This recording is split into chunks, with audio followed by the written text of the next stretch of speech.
bavasandikaratsetsa sakundifukira isetensa nchasekpo kufambira isetensa ndevakatanga kundedena samwari kumberi munhu freshi yetsa nekuti bavatsandakaratsetsa kundifukira isetensi ndinzwei bavatsandakaratsetsa kundifukira isetensi ndibatsirei bavatsandakaratsetsa kundifukira isetensi ndinzwei bavatsandakaratsetsa kundifukira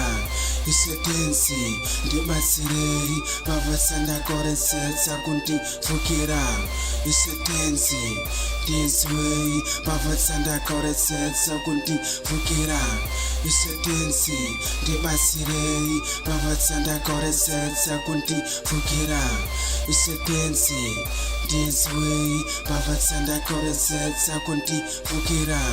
isetensi ndibatsirei bavatsakasvika letisikwekumateni apa tangasetekya do negedhi apa shamwari yangu yangakamira pado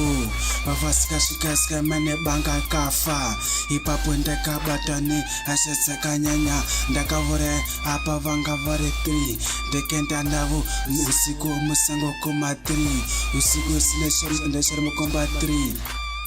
ndepesa kuswera papo ndikwafushira ndikazomba kuseniseni kuma 60 nasvika mapurisi kanemerera pa10 mapurisi ka5 nodedza no1 wauraya apo robata mwarara panze nemumba ndekenda kutidza kwandanda ndikwafushira mapurisi kanemomoshauro andi kuzeri aneketa naro ndakapinda muvheni ndakanyara ndagara makore 3 ndikuzeri ndosembotosi ndifukira ndasvikotondichitsipa huru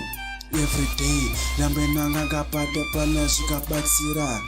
isetensa nchasekpo kufambira kumafenzi kana kunonama kana rondo kana kupi nekupi asi isetensi nevakatanga kundedena samwari kumberi mune freshi yetsa nekuti bavatsandakaratsetsa kundifukira isetensi ndinzwei bavatsandakaratsetsa kundifukira isetensi ndibatsirei bavatsandakaratsetsa kundifukira isetensi ndinzwei bavatsandakaratsetsa kundifukira isetensi ndibatsirei bavatsandakaratsetsa kundifukira